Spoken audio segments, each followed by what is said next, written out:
বাংলাদেশের পরিস্থিতির পর এবার ভারত বাংলাদেশ সীমান্তে কিন্তু কড়া নজরদারি চালানো হচ্ছে। বিএসএফ সতর্ক রয়েছে এবং সতর্ক করা হয়েছে সেখানে বসবাসকারী মানুষদের। পাশাপাশি যে ভারত বাংলাদেশ সীমান্ত রয়েছে, আপনারা দেখাচ্ছি গেদে সীমান্ত, ঘোচাডাঙ্গা সীমান্ত, হিলি সীমান্ত, কড়া নজরদারি, বিএসএফ এর টহলদারি চলছে যাতে কোনো রকমের অপ্রীতিকর ঘটনা না ঘটে, কোনো রকমের পরিস্থিতি যেন অশান্ত না হয়ে ওঠে সেদিকে বিশেষভাবে নজর দেওয়া হচ্ছে বিএসএফ এর তরফ থেকে।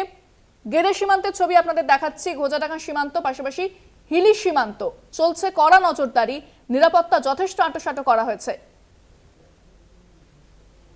বসিরহাট থেকে আমাদের প্রতিনিধি রয়েছেন ফোনে সঞ্জিত চক্রবর্তী। সঞ্জিত, বিএসএফ এর নজরদারি চলছে ভারত বাংলাদেশ সীমান্তে।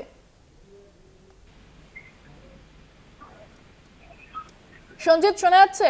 হ্যাঁ, শুনতে পাচ্ছি। হ্যাঁ, বিএসএফ এর নজরদারি চলছে ভারত বাংলাদেশ সীমান্তে। দেখো, একেবারে ঠিক। তুমি জানো, বাংলাদেশে অগ্নিগর্ভ পরিস্থিতির পরে তারপরে প্রধানমন্ত্রী শেখ হাসিনা দেশ থেকে চলে আসা এবং সেনাপ্রধানের সাংবাদিক সম্মেলনের মধ্য দিয়ে কিন্তু অন্তর্বর্তী সরকারের ঘোষণা করছে। ইতিমধ্যে কিন্তু বাংলাদেশের অবস্থা যথেষ্ট উদ্বেগজনক। কিন্তু সকাল থেকে যে ছবিটা দেখা গেছে, বসিরহাটের যে ঘোচাডাঙ্গা সীমান্ত অর্থাৎ দ্বিতীয় স্থলবন্দরে কিন্তু বহু বাংলাদেশি পর্যটক তারা এদেশে আসছে বৈধ পাসপোর্ট নিয়ে, এবং পাশাপাশি তারা তাদের কোনো একটা জায়গায় চোখে মুখে আতঙ্কের ছায়া। পাশাপাশি আবার এদেশ থেকেও বাংলাদেশি আছে যা দীর্ঘদিন ভারতে ছিল, তাদের ভিসার মেয়াদ শেষ হয়েছে, তারপরে তারা দেশে ফিরছে।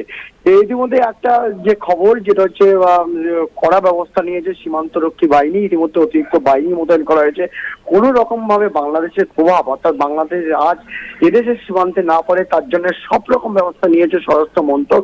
ইতিমধ্যে কিন্তু বিএসএফ এর নজরদারি কিন্তু বাড়ানো হয়েছে বিভিন্ন জায়গায়, অর্থাৎ যেখানে বিশেষ করে 192 কিলোমিটার যে সীমান্ত এরিয়া রয়েছে স্বরূপনগর থেকে শামসেরনগর অর্থাৎ বসিরহাট মহকুমার, সেই জায়গায় কিন্তু স্থলপথে এবং জলপথে কিন্তু পেট্রোলিং শুরু করেছে আর সীমান্তরক্ষী বাহিনী।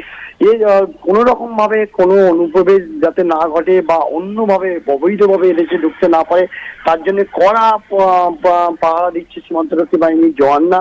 পাশাপাশি সীমান্তে যে বাণিজ্য অর্থাৎ সেটা সামান্য হলে চালু হয়েছে, অর্থাৎ যেখানে কাঁচা মাল, পেঁয়াজ, কাঁচা লঙ্কা এবং আদা, পেঁয়াজ, রসুন সহ একাধিক যে সবজি ফসল যেগুলো পচতে শুরু করবে, সেইগুলো কিন্তু ইতিমধ্যে ঘোচাডাঙ্গা সীমান্ত থেকে কিন্তু বাংলাদেশের উদ্দেশ্যে রওনা দিয়েছে।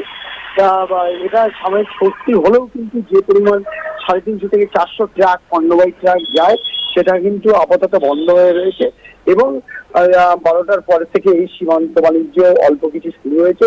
কিন্তু যে ইতিমধ্যে কড়া পড়ার মধ্য দিয়ে কিন্তু সীমান্ত রক্ষী বাহিনীরা তারা টহল দিচ্ছে, কোন রকম ভাবে অপ্রীতিকর ঘটনা না ঘটে তার জন্য সব রকম ব্যবস্থা নিয়েছে। একদিকে যেমন তারা গোয়েন্দা কুকুর নিয়ে তারা তল্লাশি চালাচ্ছে, অন্যদিকে বিশেষ করে সীমান্তরক্ষী বাহিনী পাশাপাশি রাজ্য পুলিশও কিন্তু বিভিন্ন চেক পয়েন্ট অর্থাৎ স্বরূপনগর, তেঁতুলিয়া ব্রিজ এবং বসিরহাটের সহ একাধিক যে ব্রিজ রয়েছে অর্থাৎ কানেক্টিং রাস্তা অর্থাৎ সীমান্তের সঙ্গে যোগাযোগকারী রাস্তা চালায়, সেখানে কিন্তু তারা নাকা তল্লাশি চালাচ্ছে। গোটা পরিস্থিতি ওপর নজর রেখেছে প্রশাসন যাতে কোনো রকম ভাবে বাংলাদেশের প্রভাব এদেশে না পড়ে তার সব রকম ব্যবস্থা নিয়েছে সীমান্তরক্ষী বাহিনী থেকে রাজ্য পুলিশের আধিকারিকরা। ইন্দ্রাণী, ধন্যবাদ সঞ্জিত। কথা বললাম প্রতিনিধি সঞ্জিত চক্রবর্তীর সঙ্গে।